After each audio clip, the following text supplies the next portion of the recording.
Each year, the British Association for the Advancement of Science gathers some of Britain's most talented young scientists at London's Dana Centre for a days-long workshop developing skills to help them engage the public with their research. Scientists often find little time to step back and look at the wider implications of their research and its relationship with society.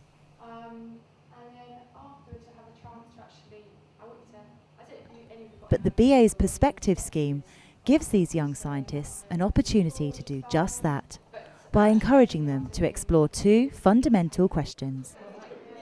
What impact does your research have on society? Well, it's quite a big issue for society, I think. A lot of people are getting enjoyment out of it. A lot more people are doing it than ever have, but also there are a lot of people who are worried about it or know people that do it and think, do they do it too much? And also things like malaria transmitted by mosquitoes, big issue in the world today. And how has your work been shaped by society? I think it's probably extending the point a little bit too much, but some people have suggested that you can make a direct link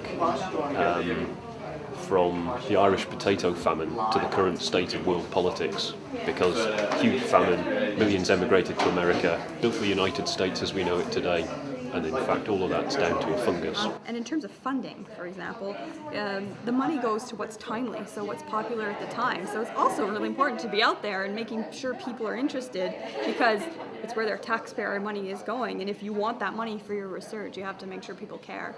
The research councils have been funding the BA Perspectives scheme since 2003, and this is because we think it's extremely important to have early stage researchers involved in raising awareness about science and engagement of the public in science. It also enables them to be involved in this activity early in their careers, so that throughout their career public engagement and science and society activities are embedded in the way that they operate their science. But it's not always easy to look at your work from a different perspective. It seems a little bit short. You might find that to an extent. You might also find that there are things that you maybe kind of just hadn't crossed your mind. So to help them, the scientists were asked to focus a critical eye on their own research as they worked in small groups.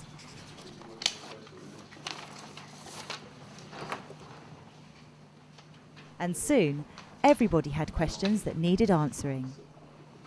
It's taxpayers' money, effectively, for me to spend 3 years growing mushrooms and seeing what happens. And would that money be better spent doing something else, doing something medical? There are things you can actually measure, but other things you cannot measure. So how can you measure, I don't know, happiness of people or impacts of your things? I've worked for some of the big ad agencies like Saatchi & Saatchi, TPWA, lots of media agencies. Perspectives uses posters to bring these issues alive and make them more approachable for the public. I think there's 4 elements for making a good poster. It has to be simple, original, visual and memorable.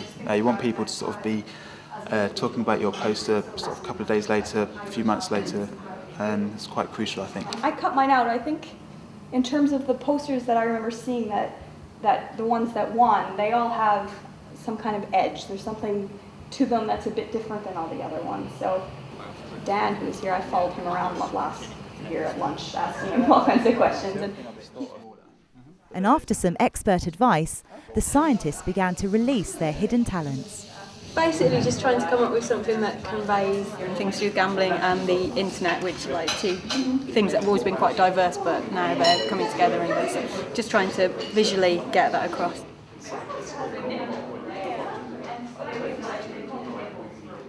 We're sort of going on a movie poster theme. So we're going to have a sort of globe being swamped by this blood-sucking tick. The introduction sort of in the beginning, and the heroes, the kind of techniques we use, and that, and sort of the final cliffhanger conclusion as to what's going to happen.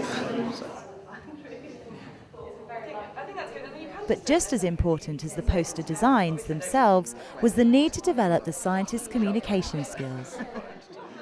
There are lots of opportunities to talk to your peers, but that's quite easy, in fact, that's quite common. But to get your message to the public is something that, as scientists, you might not even think of as important. But I think we as scientists should be working hard at informing them that their money is going to a good place and that we're working hard and we're not wasting it away. And again, that's something a bit like the noises, that eye contact something obviously you can overdo.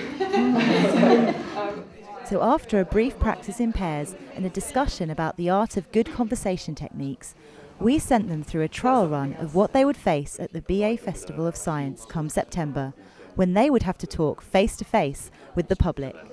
So it's fairly basic. Your use of vector-borne, Yeah. you're bordering on sort of technical Yes, words, yeah. and if you're talking to somebody who's not scientific or whatever, then you've got to be a bit more careful Yes. about. Well, all of you might find it useful just to run it through with a few people who don't have that kind of technical background. And your families are probably pretty good subjects for this, although they will have heard you talk about your research before. That went really well. As I was just saying, it was sort of a case of just starting to think on the spot and that, and sort of getting your mind around what to say, sort of how much details and sort of how much info to give out.